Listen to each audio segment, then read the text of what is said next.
All St. Patrick Church. Anyị nọ kịta.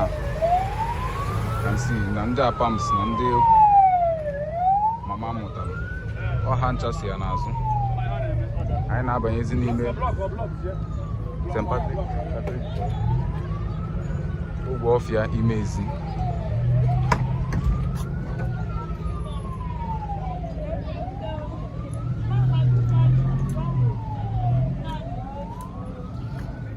Na Amaokwe TV anyị ga-ewetachele gị everything ị nidere ịnụ maka this burial. Maka mama anyị bụ ezigbo mmadụ and na anyị fụ na different calibers of people bịara ịbịa nnọchi ịnọ n'elu ya n'oge ikpeazụ ya. Amaokwe TV ka dị ya nọ anyị agbasara gị ozi maka this burial.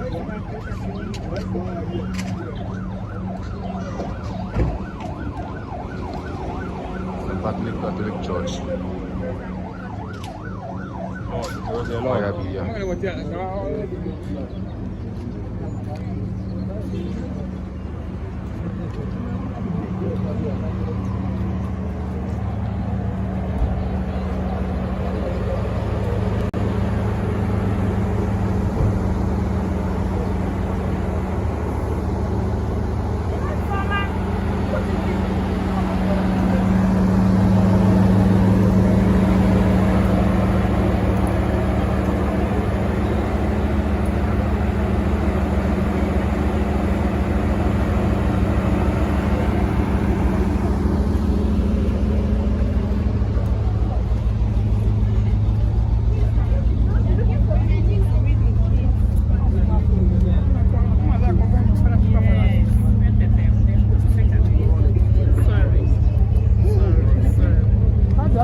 the Father of the mercies and God of all consolation. He comforts us in all our affliction, and thus enables us to comfort those who are in trouble with the same consolation we have received from him.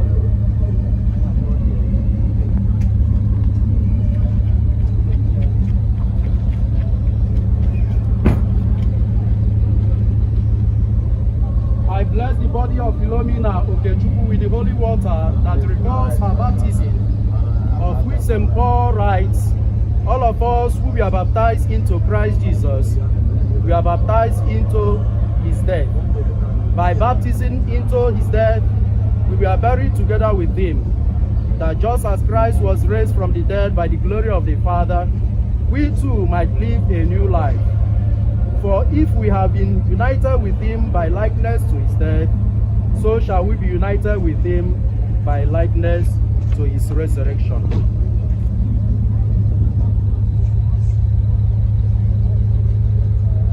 Lord, we humbly ask you, your mercy, accept the soul of your servant, Philomena Agunna Okechukwu.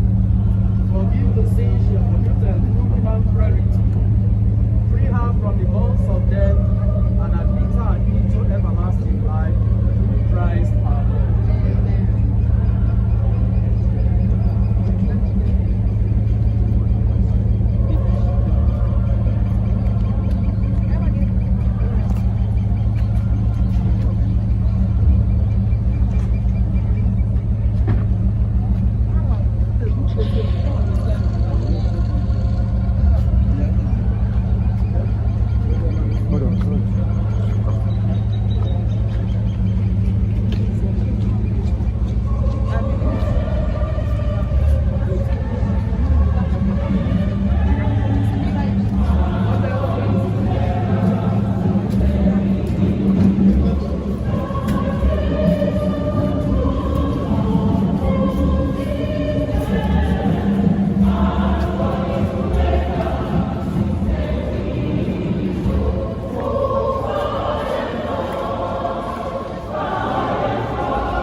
I confess to Almighty God, to you and my brothers,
What day did your approach is better than 1,000 yesterday.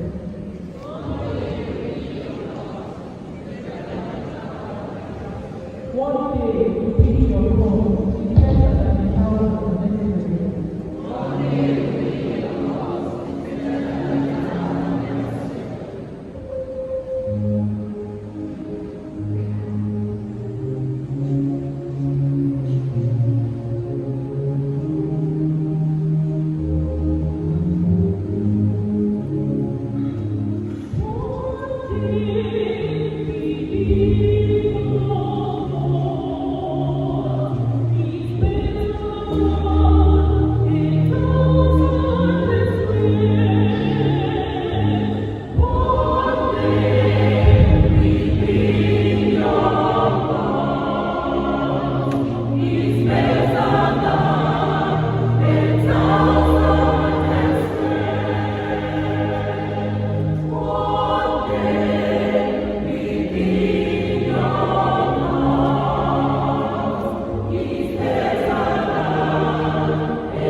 onye isi ebe omume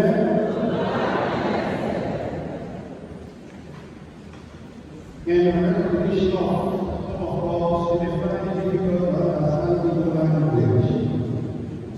Also those who find it to understand English language, I beg your permission to combine the whole of communication in English and in Igbo. Come on, we are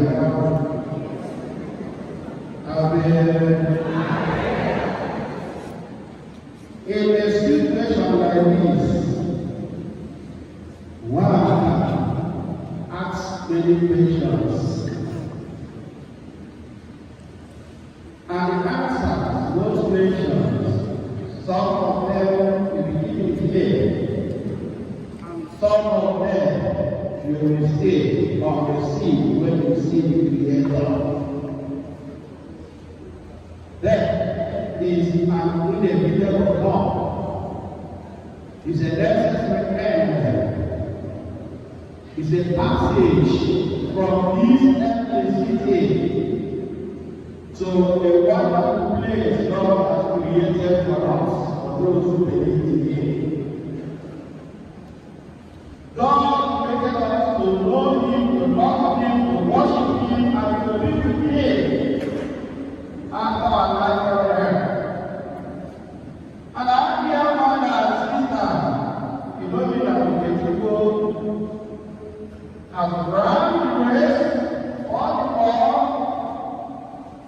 She's now waiting for the crown of His glory. So who now is Philomena?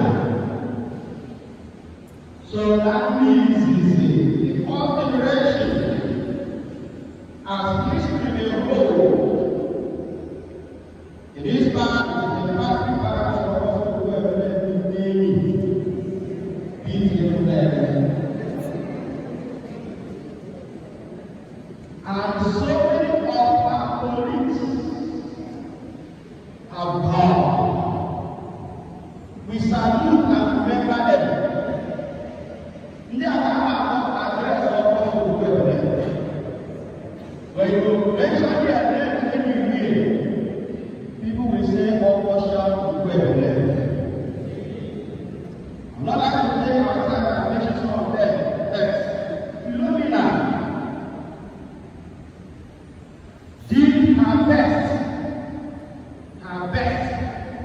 in contributing to the development of this parish, this community, and her family too. A strong and faithful woman,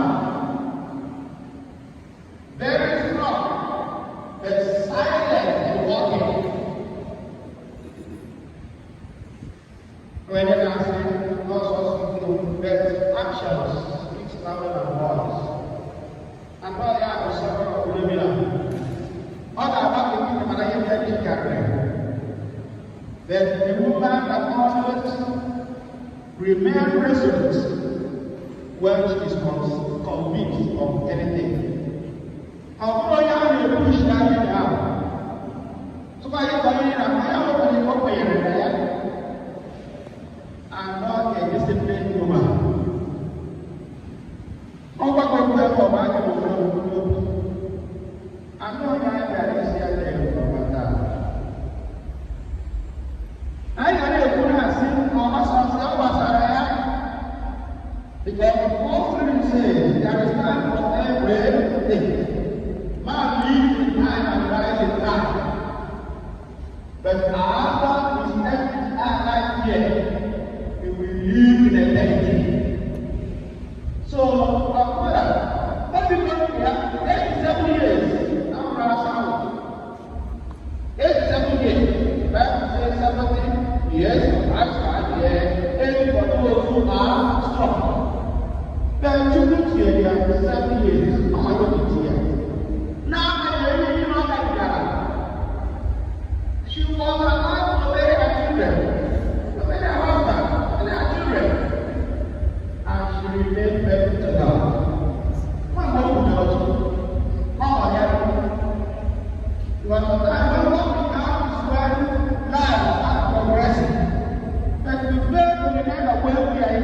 days. I get it all, not easy. And when what to train these children, what I put out, being the father and the mother.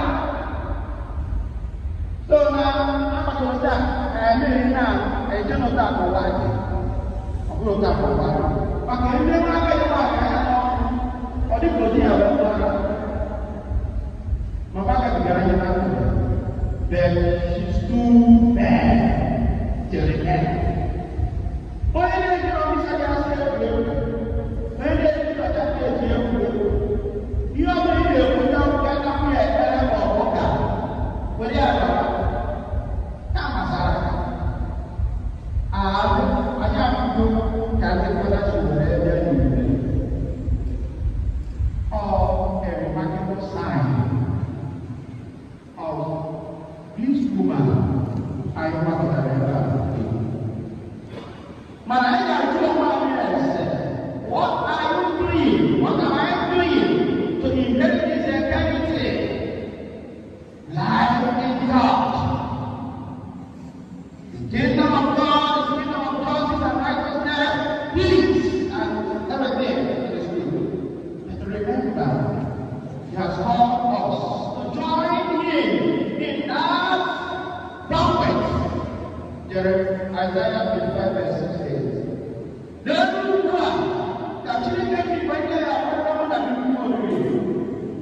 and Psalm 24 says, "Blue will climb the mountain of God." Oh yeah,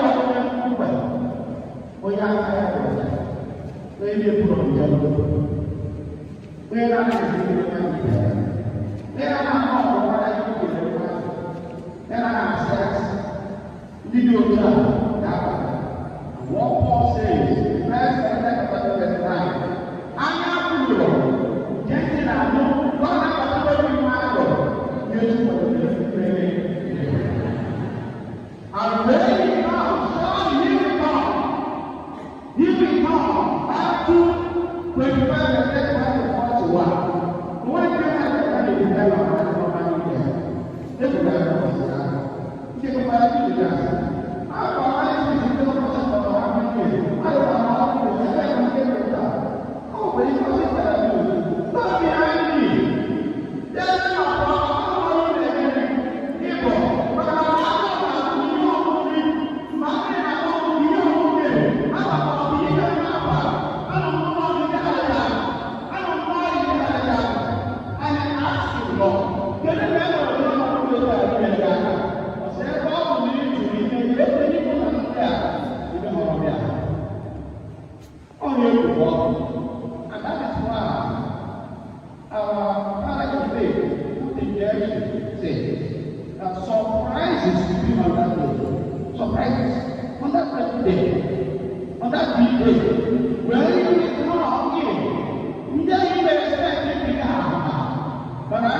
One day we will not in our life is better than 1,000 years next day. Although you share the life share, I cannot divide. But what really was that? Never have it. The time created is never let them the beginning. And for him, I believe that that's a matter of together. It's a moment. Munye na munye, mwana munye, nena mwewe mwana, ipo na mea yetu, ndetu ya mii. Ejebi, ote ya jere, ote ya uroshi, ote ya yuwa, ote ya mwana, ote ya mwana. Maka nini, isi otu, ana mwana. Hada ya si, dige yuwa ya in heaven may be found from us. The kingdom of heaven may be found from us. Do you really grace and beginning? Mama, I ask you this.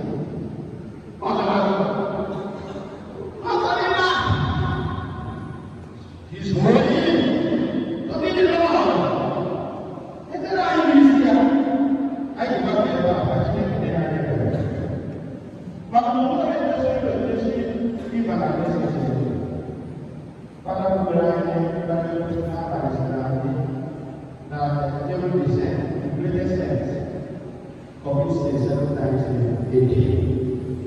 Then who is it? They can come on in here and I don't know.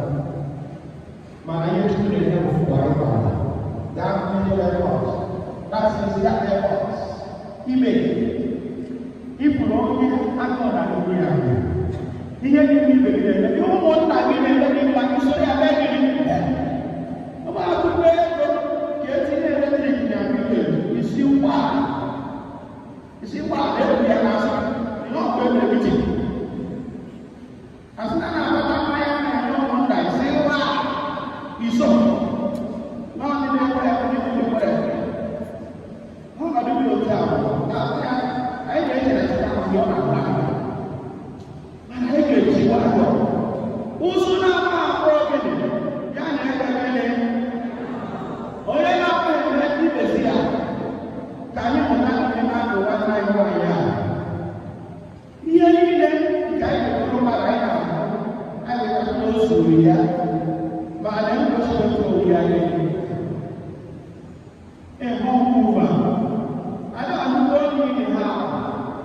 But I've been able to leave here.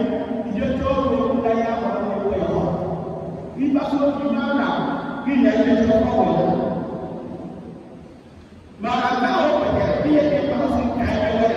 All my life, I was in the team and I don't be that way. I am not a little bit. I didn't even come. Oh, then I got it. Now, I'm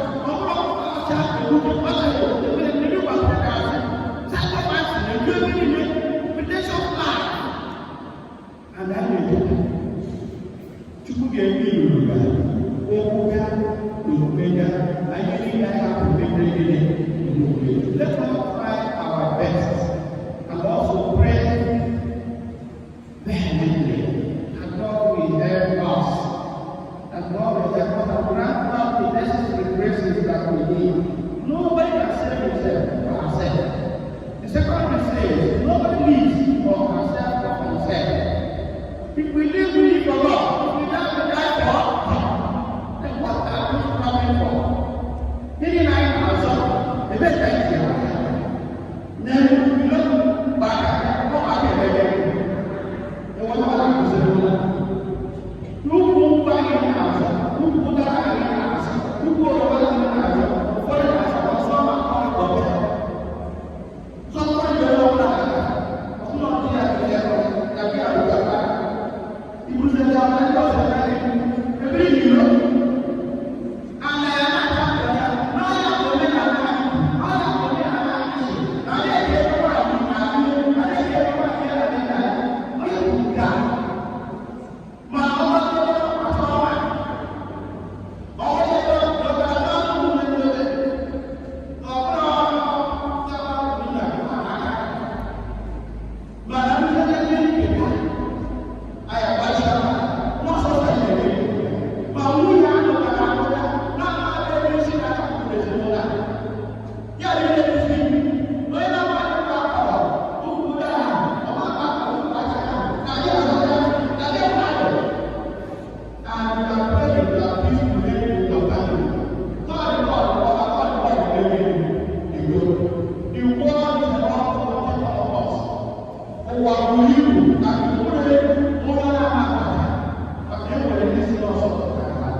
Christ our Lord, by his death and victory over sin, has opened the gates of heaven to all his people.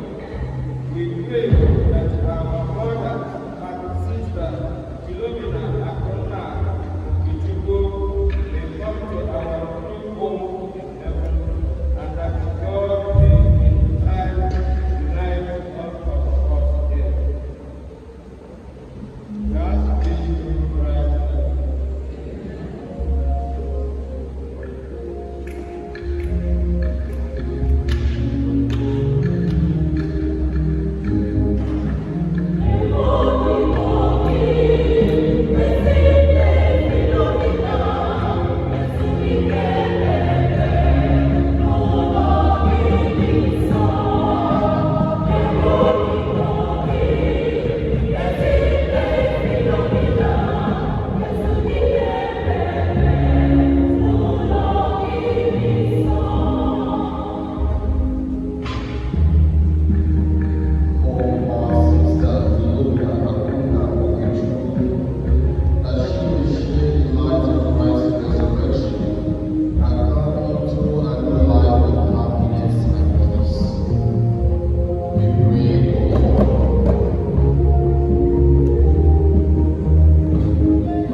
You are beautiful, good Lord, and all that created rightly gives you praise. For through your Son, our Lord Jesus Christ, by the power of the working of the Holy Spirit, you give life to all things and make them holy. And you never cease to gather to your Son, so that with the rising of the sun is set, that you sacrifice and be offered to your name. Therefore, O Lord, we want to call by the Holy Spirit, this body, in our hearts that they may become the body and blood of the Son, our Lord Jesus Christ. And now we celebrate this mystery.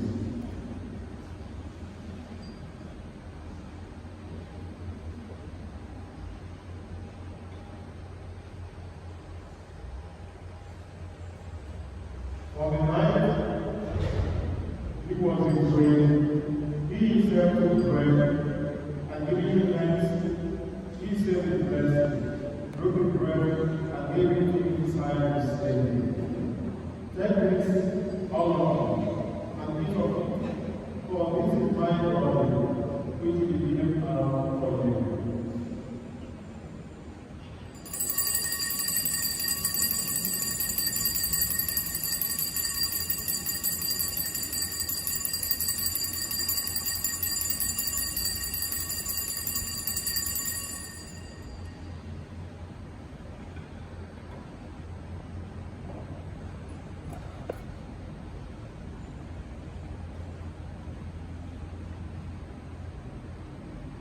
In the season of rain, when someone was tempted, he took the chalice, and giving thanks, he said it blessed, and gave the chalice to his disciples, saying, "Take this, all of you, and drink from it, for this is the chalice of my blood, the blood of the new and eternal covenant, which we pour out for you in the name for the forgiveness of sins.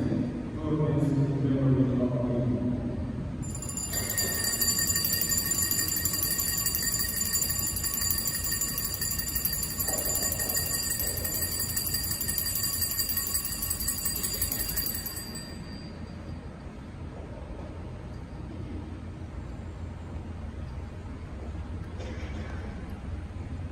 The mystery of faith.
In your compassion, O merciful Father,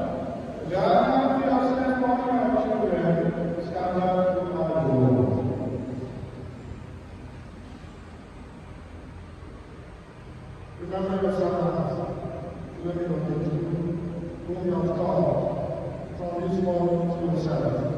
Grant that she who was commanded to serve in the very last days, may also be one with him in his resurrection, when from the earth he will resurrect in the flesh those who shall die. As our son of the Holy Ghost, as my father of his Lord, glorious body, our beloved brothers and sisters, and all who are praised to you, and the ambassador from his life, grant time and return to your kingdom. There will be the joy with you forever, the fullness of your glory, when you will wipe away every tear from our eyes, for seeing you our God, as we are. We shall be like you for all the ages, and praise you without end. Through your Son, Hey, click you go already. It has started. It has started, yes.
Final commendation and farewell. It is our solemn duty to carry out in the traditional manner of God's faithful people the burial of this mortal body. As we do so, we call truly on God from whom all creation has life. May He do that by His power bring to resurrection for all His saints the body of our sister Philomena Okechukwu, who in prayer we now pray. May God unite our soul to those of all the saints and faithful departed. May she be given merciful family, so that our soul may be redeemed from death, free from punishment, reconciled with the Father, having on the arm of the Good Shepherd. May she become fully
Thank you.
All right, sir.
Yes, akachagolo mama anyị ụka anyị sizi na chọọchị apụta ka anyị jezie ebe a na-emezi reception.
You push to join this teaching.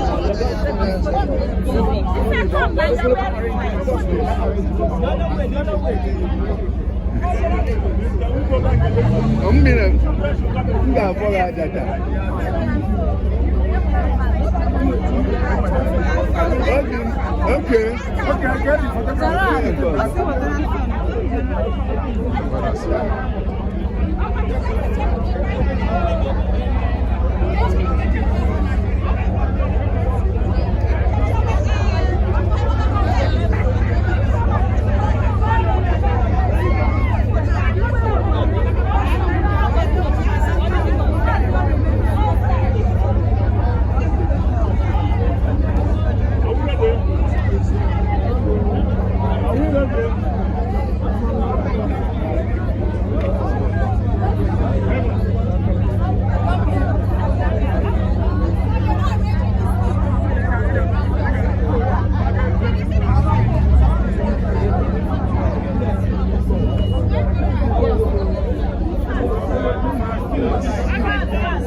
Sir, please. Yeah, but family picture.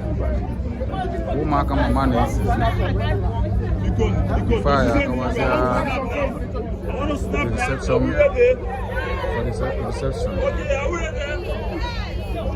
Ụmụaka mama, children and grandchildren, all of them together. They are ready.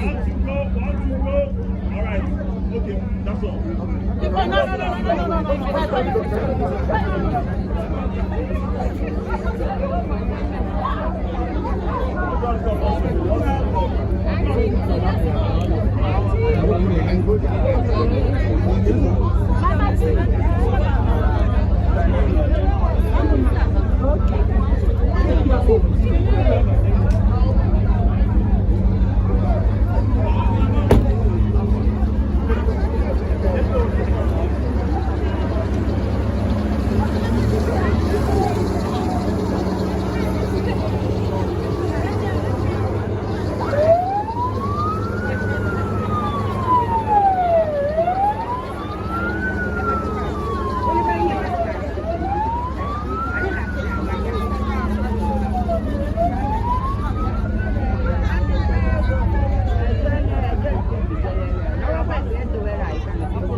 Yes, anyị ebunatago mma na biya afta ka akachara ụka anyị na-ejezi ka ejezi enyi mma anyị o si na chọọchị na-abata Peter ka ọ na-abata biya from church after ka akarịa mass. Amaokwe TV ga-egosiche gị everything niile ka esi wee mee ka ịchọ na mma anyị na udo. Thank you for watching.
ngọzili. Onye nwe anyị Jesu Kristi nọ n'ime ili mkpụrụ ụbọchị atọ wee so taa gọzie ndị niile kwere na gị. Ya mere ndị agha ji n'ime ili nwe nchekwa karịa na ha ga-esi na mmelite biko menụ ka nne anyị na nwa anyị furu ndị n'okechukwu ike nọ n'ili. Anyị na-eji dọ ya ahụ mama n'ala ka ọ laghachi ebe nke o siri pụta. Anyị na-eme nke a n'ihi na ọ masị Chineke ji ike na isikwa na ndụ nke akpọrọkwa mama anyị. Kristi bụ onye nke si na mbilite, ọ bụkwa ga-eme ka ahụ anyị adara ada gbanwee ihe ahụ nke ya bụsi ihe. N'ihi nke a anyị na-etinye ahụ mama anyị Philomena Okechukwu n'aka Chineke ka ọ nara ya n'udo nke ya, mekwa ka ahụ ya bilite n'ụbọchị ikpeazụ. Onye nwe anyị mee ebere. Kristi mee ebere. Onye nwe anyị mee ebere. Nna anyị nọ n'eluigwe,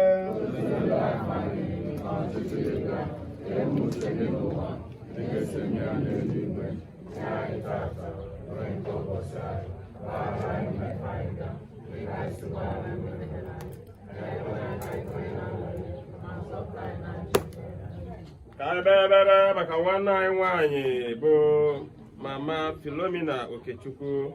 Ka anyị rọrịrị nwanne anyị Jesu Kristi onye kwuru sị mụ onwe ya mbụ o melitere ọnwụ na ndụ. Onye ọbụla kwere na m ọbụragodi na asị na ọ nwụrụ ọ ga-adị ndụ ọzọ. Onye ọbụla nke na-adị ndụ ma kwere na m agaghị anwụ anwụ ma ọrịa ruo mgbe ebighị ebi. Ka gị ihe anyị ga-aza bụ anyị ayọ gị nụrụ ọnụ anyị zaa na ya.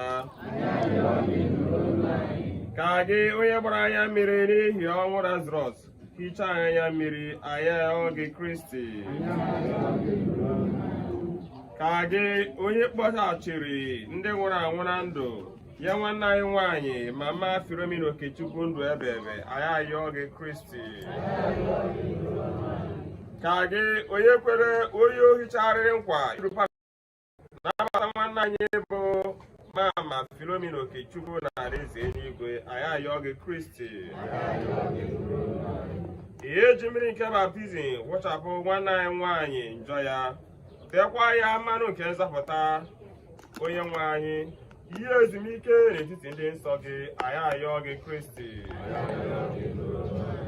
Ihe eji oriri nsọ nke ahụ na ọbara gị wee zụọ nwanne anyị nwanyị mama Philomena Okechukwu, nye ya oche na nnukwu oriri nke alaeze gị anyị ayọ gị Kristi.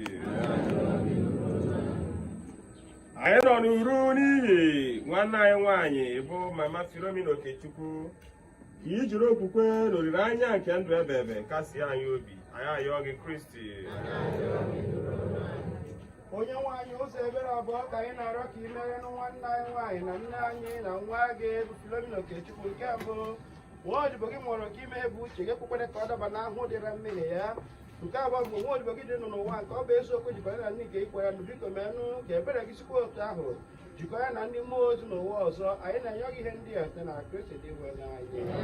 Nye ya ezumike dị ọkpụ oji nwanụ ka o zuru ike na ndokwa. O Chukwu, anyị na-arịọ ebe anyị na-akwa akwa arịrị maka ọnwụ nke nwa odibo gị na nne anyị Philomena Okechukwu, ka anyị na-echetakwa mgbe niile n'ụbọchị ọnwụ nke anyị na-abịawanye nso. Nye anyị Kraịst jikwana maka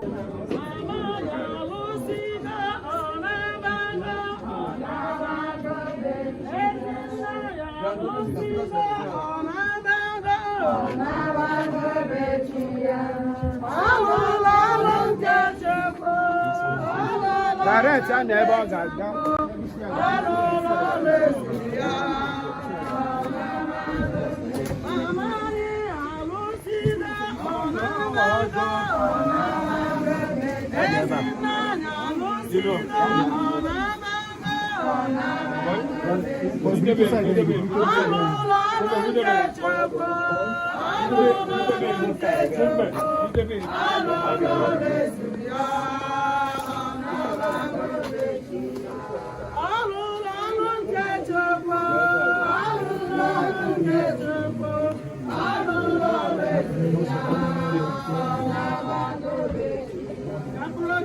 Okechukwu na mkpụrụ obi ndị otu Kristi niile sọrọ elu gara aga. Na mkpụrụ obi ya siri ike na arụkwa. Oh mama yo, ịmara nwa gị na-adọ mma o. Anyị bụ ndụ ka na-asa mma.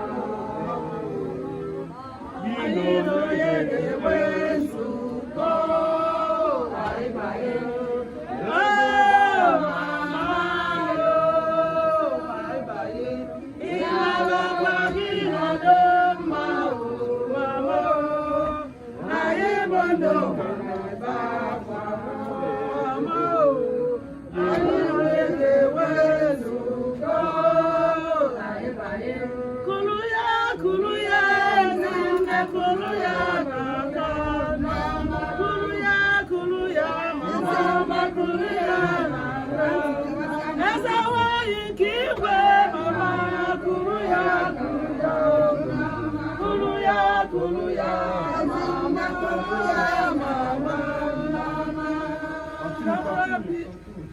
eze nwanyị nke igwe mama makuru ya nne m kuru ya kuru ya n'aka ajọ mmọnwụ ya gbaba ọsọ nne m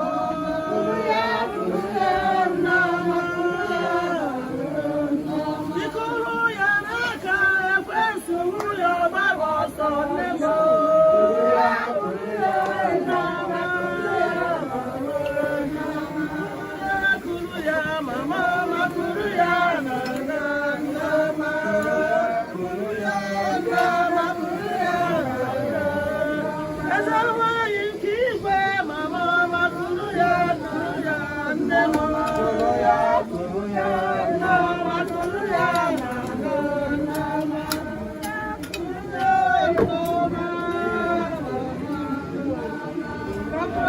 Ezinne Okechukwu na mkpụrụ obi ndị otu Kristi niile ya ezumike n'ọgwụ odiwenụ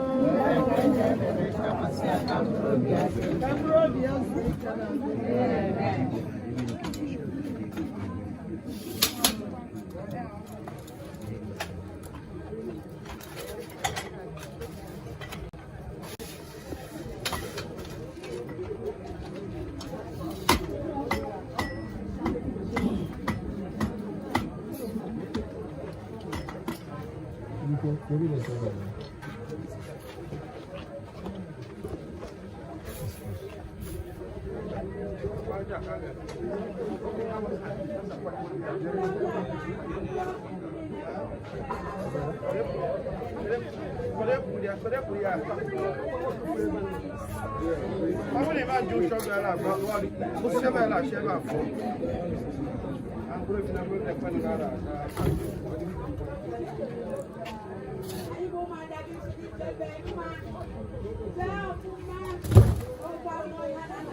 Vice Chairman Parish Council, onye isi ndị nna, onye isi ụmụ iko ụmụ agbọghọbịa, onye isi ndị zone.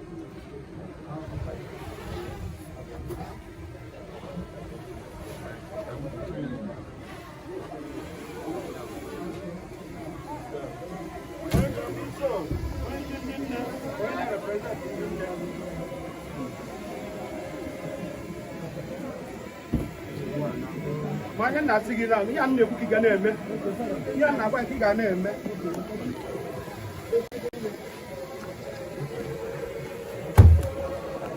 Onye isi ụmụ iko ụmụ agbọghọbịa, onye isi ndị zone.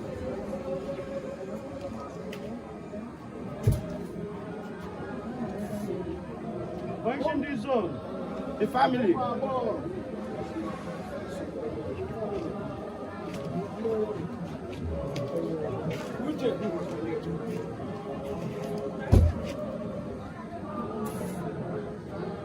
Ụmụ mama ndị na-ekwe ya aja.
No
problem.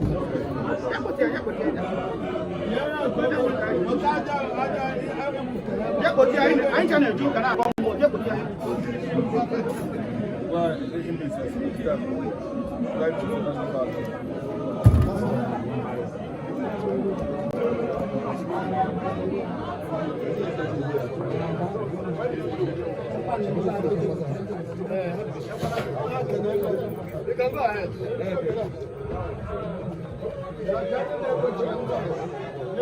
Whatever shovel,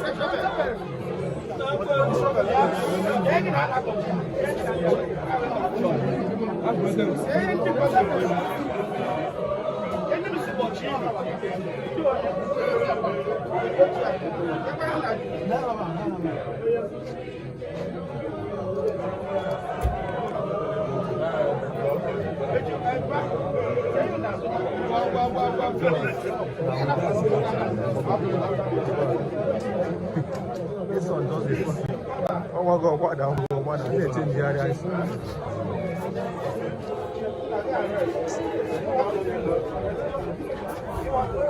Yes.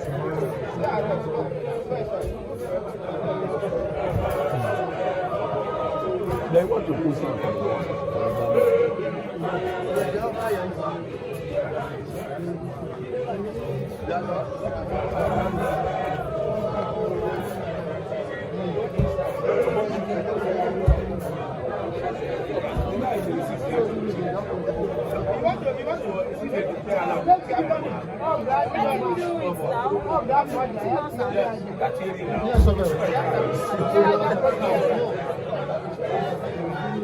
That's a big jumper.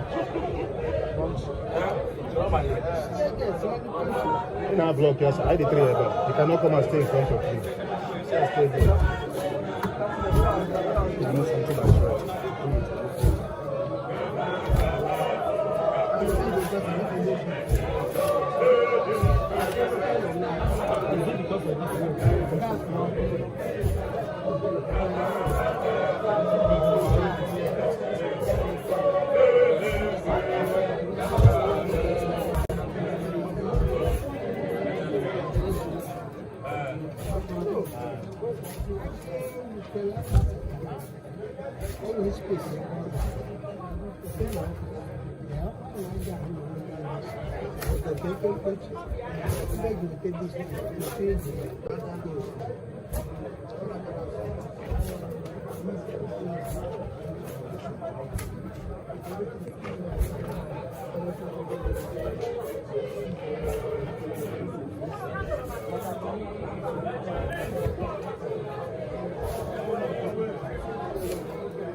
Emeka.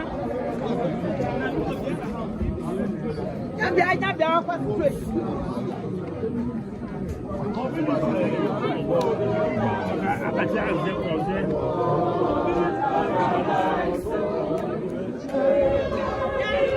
the first one. That was in Congo. You're going to be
Celebration of life. And we want Yes, to thank God. this is the reception hall for Mrs. Ezinne Philomena Akunna Okechukwu Odoziakwu. 87. But we want to make sure that they are all the canopies.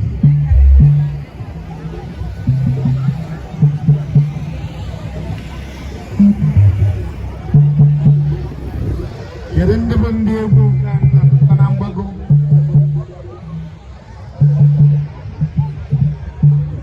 Hallelujah.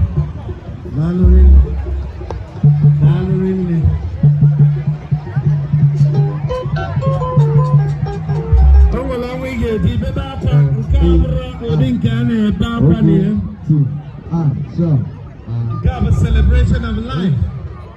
Following my neighbor, I'm out of my gelu 87. I ain't bet Belena Yochuku.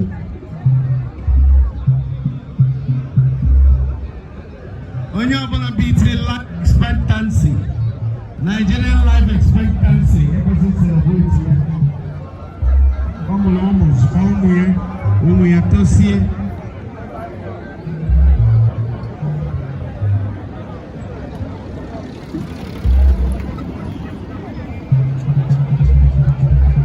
nwayọ adakwara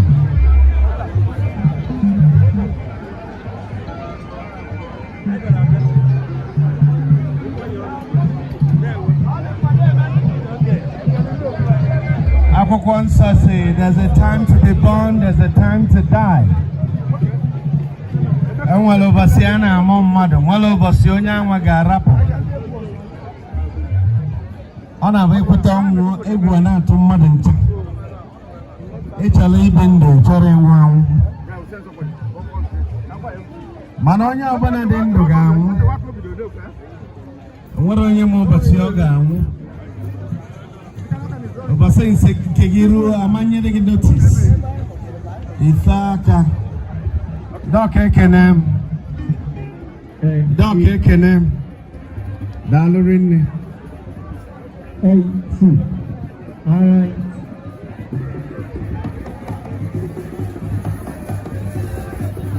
Kedu afa ndị egwu anụwa? Ụmụ nwoke nakwa ụmụ nwaanyị dị ya. Okay. Here. Other.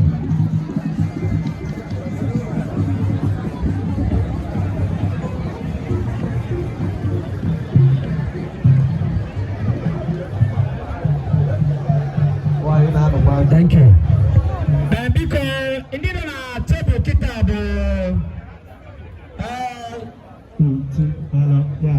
Chief Victor Nato Nando Omania Honorable Charles Chief George Aide Kenorukun him and already have lost of word.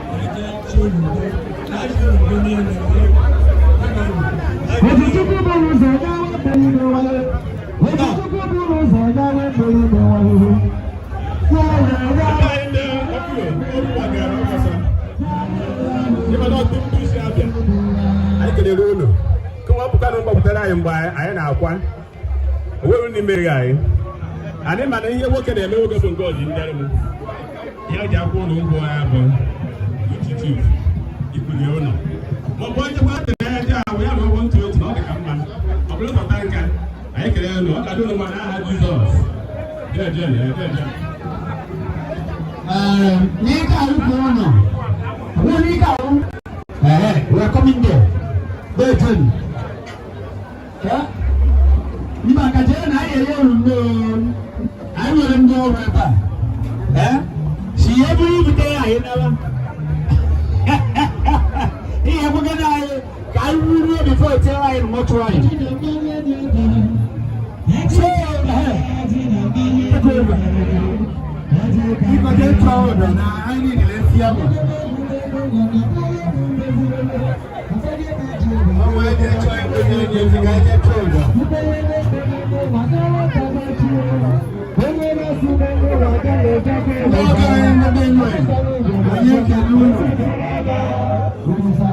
see a gangster.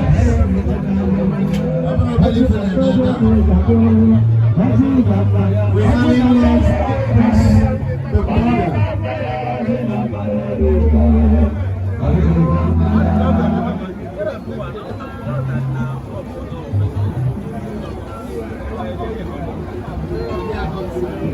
The tentacles are wide.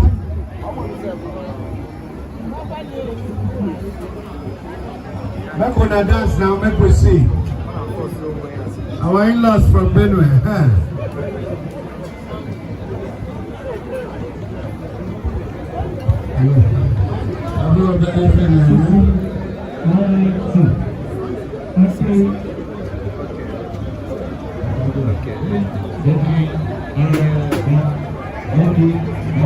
Ndevu akaria side up in and I'm enjoying it and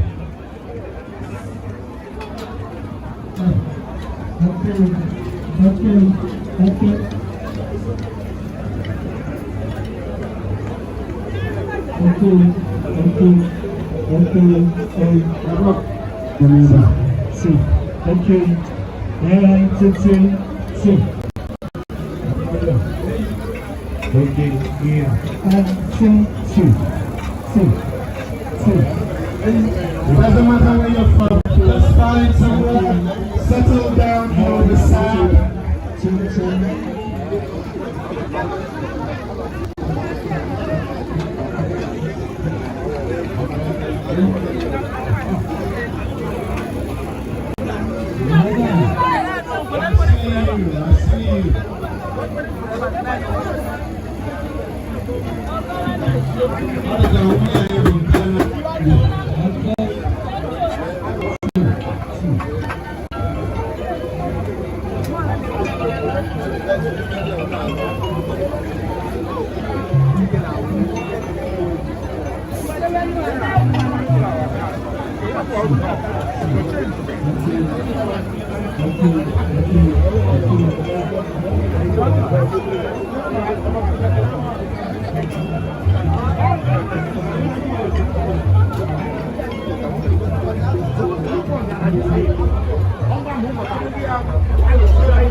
How you guys doing?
Welcome, sir.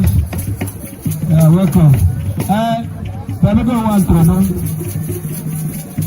Okay, you're welcome. This quarter.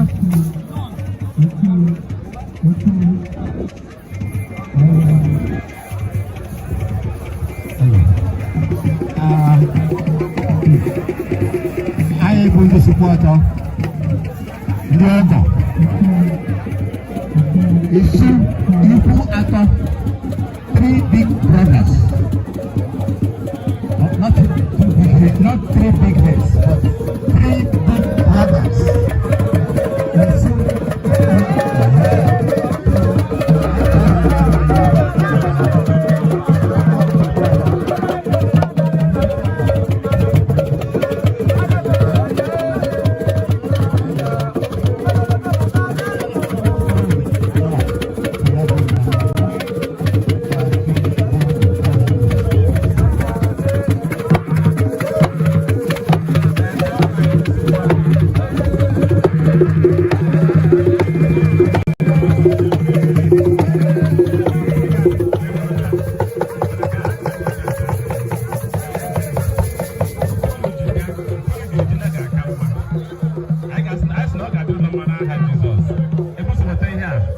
Just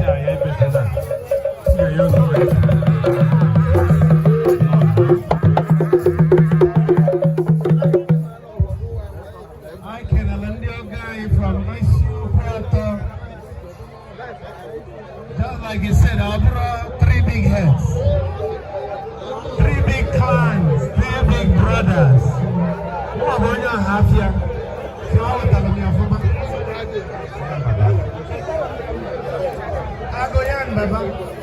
I'll probably female. Now, I'm a guy from this water. I have the man card.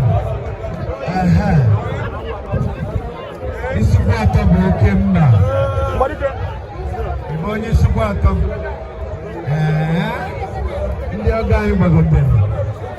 They go now, Diana.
Lucy Akadekwa on.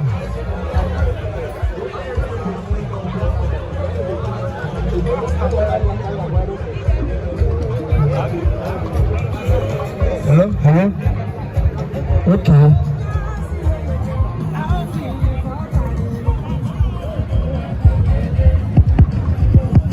Hello?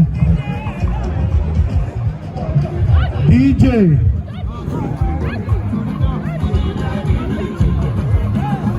Biko na-ayọ ka ebido kewe ndị mmadụ ihe oriri ma ndị CWO ma ndị ebe na-adị ebe a all progressive and etc. nsogbu dịkwa ma ọ bụ na ihe abụọ tata bana unu a unu fufutara ebe a nsogbu dịkwa ma ọ bụ na ndị CWO eribe ọ bụ nsogbu anyị ma na ndị a bụ ndị ha na Jizọs na-agba enwekwa ike ịbanye na nsogbu ọ ga niile enyefe onye nwere na ndokwe asị na ya gbara mbọ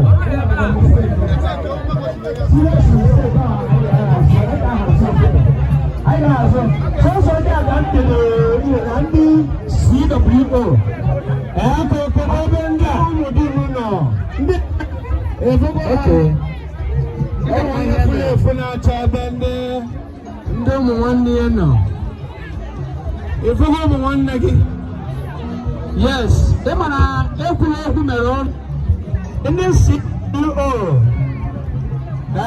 CWO nke na amaghị m ebe ọgwụfịa ọ gaghị na CWO karịrị akarị enwere CWO consent mana nke na-abụ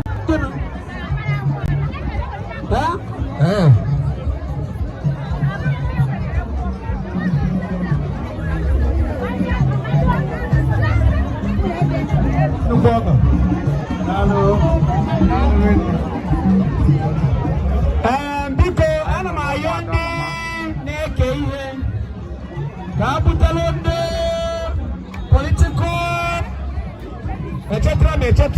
Political group is political group. Campaign, I don't hear even this one. I don't complete. I want to change you. APC, okay, what one never, Tinubu never. About half one. So, calculation APC. Political group is political group. APC, also. Ada bieba, kacau lah. Dia biar apa? Kena biar terpenuh. Ada bagaimana cica? Okay. Ini biasa. Kayak lu nevelan.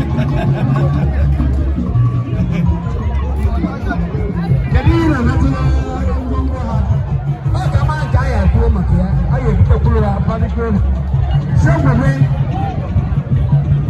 Biko ọmọdé ó rí ẹni mọ̀dé yìí ó rí àjọpọ̀ látẹ̀kẹ̀ ìwé ọ̀ẹ́ fẹ́lẹ́ yìí ojú wẹ̀ yìí. Nínú ètè ní bíkọ́ nù ní sí ìgbà ní fún ẹ̀yẹ bá a rí. Àbúnà sí ìdọ̀bà rẹ̀ ẹ̀yà mi yà pa aka èyí rẹ̀ nà kúrò.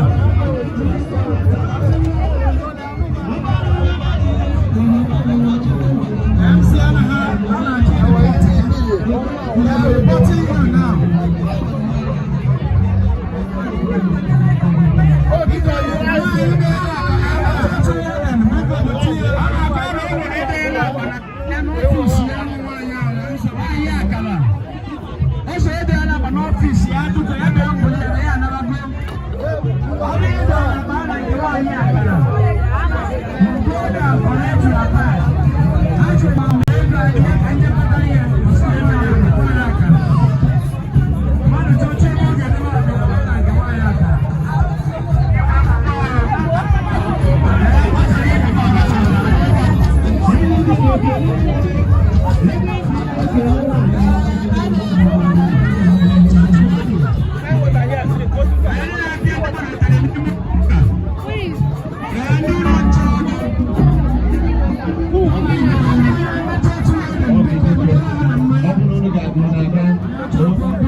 It's our pleasure to be here. Thank you very much.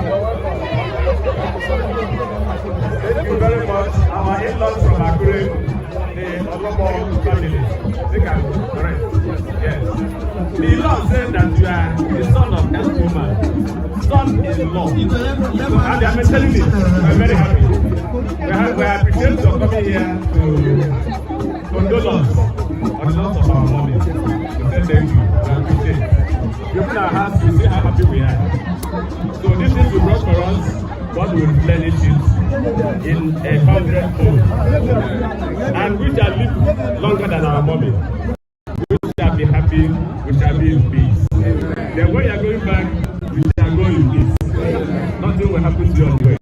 Don't say bye-bye, we say welcome. Thank you very much. Thank you. God bless you.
I can see their Igwe accompanying them.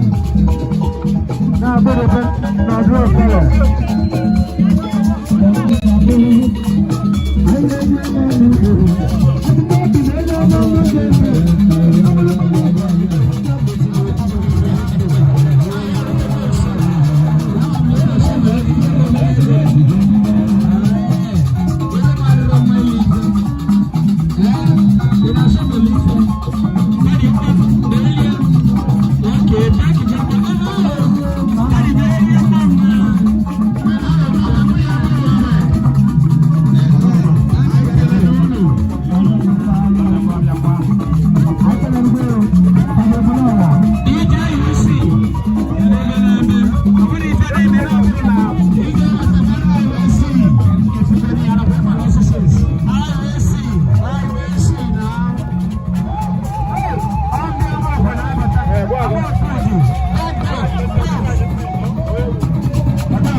I'm a small boy. If you go now, we're a lawyer. So the presentation is going to be done by my Igwe. So it's a pleasure, and it's in fact we feel a flow a lot of Igwe.